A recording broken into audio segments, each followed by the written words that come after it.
Hello YouTube, hope you guys are all doing great, and in today's video we will be looking at the Ola S1. Yeah, this is not the S1 Pro. There are many videos on YouTube for the S1 Pro than the S1, hence this video focuses more on people who are looking forward to buy the Ola S1. Anyway, there isn't much difference between the S1 and the S1 Pro. So as some of you guys already know, Ola does not have any showrooms earlier, but it is slowly expanding its experience centers all over the country.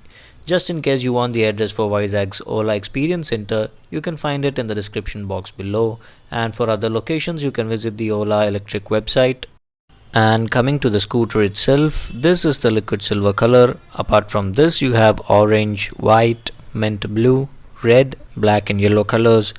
In terms of dimensions, it is 1.85 meters in length, 0.7 meters in width, 1.16 meters in height, and the wheelbase happens to be 1.35 meters. The ground clearance stands at 165 millimeters, and the height of the seat from the ground is 738 millimeters. So in terms of dimensions, it is identical to the S1 Pro, but there is a bit of compromise in the case of S1 Air. So this particular scooter retails at an ex-showroom price of rupees 1,10,000, while the S1 Pro is costlier at 1,33,000, and the cheapest one is the S1 Air, which is at 85,000. So I particularly like the S1 since I found it to be more value for money than the S1 Pro, and it gets more features than the S1 Air obviously. So yeah, I think this is the best scooter to get at a quite reasonable price.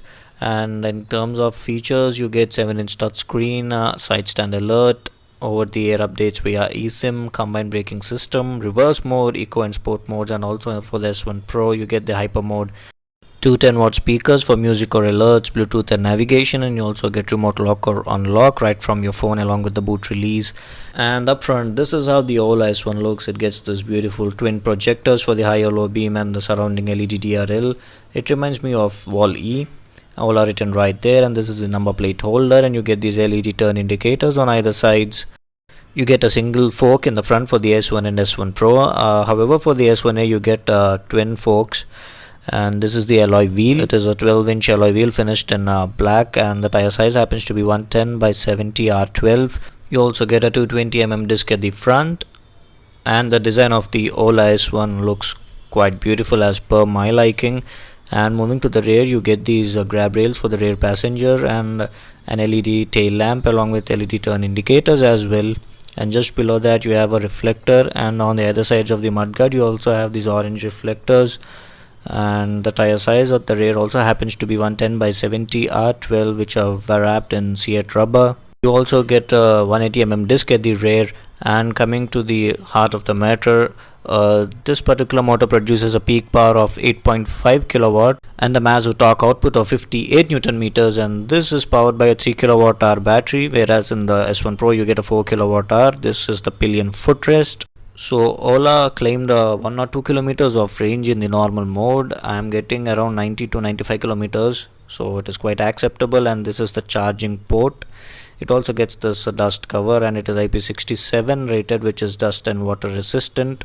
You need to plug in your charger over here, and you also get a 750 watt portable charger along with the scooter. So it takes around 4.5 hours to charge it fully. You can access the boot by pressing over here or via the mobile app. And it gets 36 liters of boot space. As of now, the charger and some of my stuff are lying around here, and it is quite a humongous boot, I would say. And just pressing it like this locks it back into place, and you also get a notification stating that the trunk is closed. Down here you get two 10-watt speakers for music and your turn indication and reverse alerts and all. You also get a hook over here and some storage space as well. And over here you get a USB charging socket for your mobile phones. So the battery is placed down here under the footboard. Also, the side stand looks quite beautiful, and it is integrated quite seamlessly into the design of the vehicle. So it gets a 7-inch touchscreen instrument console, and you also can change themes. But before that, let's just check out the audio quality by pairing a phone. As soon as you start playing, it displays the audio info on the screen itself. You can play or pause and move to the next or previous tracks. And on the right side of the handlebar, you also have a button to play or pause the music. And this is to increase or decrease the volume. It is quite loud, I would say. And this is to change the modes of the vehicle, and this is to turn on the vehicle.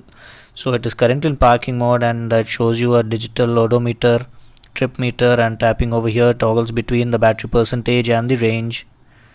So currently it is at 63%. In the bottom right you have the time and also some indications for the side stand and the Bluetooth connectivity, and this is to open the boot of the vehicle, which is trunk open right there, and just pressing it again closes it back. So swiping left from the home screen goes to this navigation and audio page. You can navigate to anywhere you want by searching. It just opens a keyboard and you can search or put in whichever address you want or the place you want to go, and it just navigates like this. It shows you the directions and the time taken to reach over there and stuff like that. It is quite fluid to use as well. So as you guys already know, this thing is uploaded to MoveOS 3. It gets this party mode feature, which is a cool feature in the update. So as soon as you turn on playing the music, when the party mode is enabled, it blinks the lights like this. The turn indicators, tail lights, the headlights and the DRL and all start blinking like this. It is quite a funky and unique feature, I would say. And you can also pair with other Ola scooters and turn this party mode on, so all the scooters are in same sync with the music. So, and the last page is the settings page. You can increase or decrease the brightness from here, and on the right side you get the charge percentage and how much range the vehicle would go in eco, normal and sport modes, and today's riding stats, the average speed, top speed and distance covered. And in the sound settings you can increase or decrease the media volume, and also you get to adjust the system sounds like the turn indicators, reverse indicator and all the volume of it.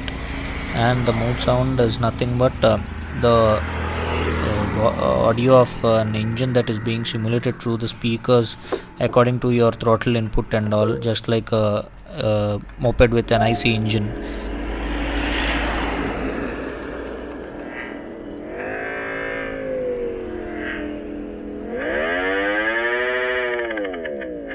So this is how the sound comes from the speakers when you turn it on.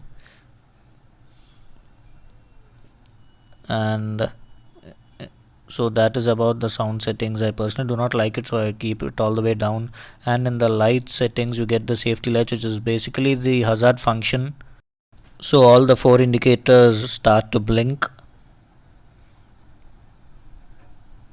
and you can also toggle it while riding by keeping one of the turn indicator switches pressed, so it again gets turned on like this. And in order to turn it off, you just need to press one of the switches and it turns off. And the headlamp, you get a halo lamp option, which is nothing but the DRL thing. You can choose to keep it on all the time from here, or you can just turn it off, and in order to manually turn it on, just long press the headlight switch and it just gets turned on. And in the riding menu you have regenerative braking. So there are basically 3 sensitivities for the regenerative braking, which is low, default and high, and you can only toggle between them when the vehicle is in park state. So as you guys already know, it also gets this vacation mode, which enables longer battery life when the vehicle is left for a longer period of time, and you can change the passcode from here. And these are the documents that you can upload via the app of the Ola Electric. And this is the system update. It automatically updates itself via using the eSIM in the scooter. And these are all the new features. And in the S1 Pro you also get hill hold assist, which is still in beta stage, I believe. And also Ola has introduced a new feature called proximity unlock with the MoveOS 3, and that is nothing but as soon as it senses within the Bluetooth range of your phone or something, it unlocks and locks itself when you're away from the scooter. So as I have already told you, you can also change the themes by long pressing over here on the home page, and you can toggle between the different themes. This is the Bolt theme,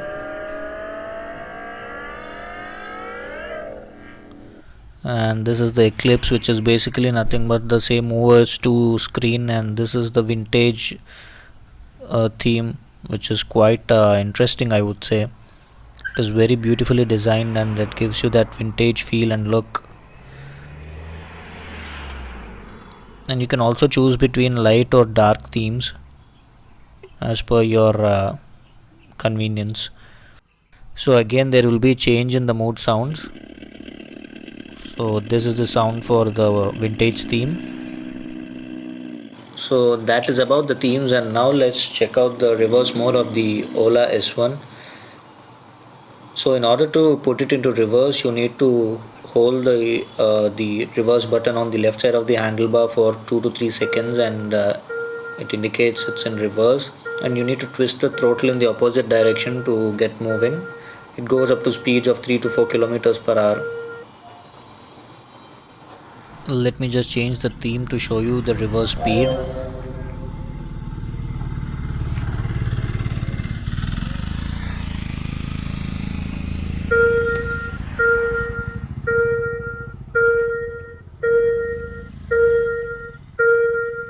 And this is how the horn sounds.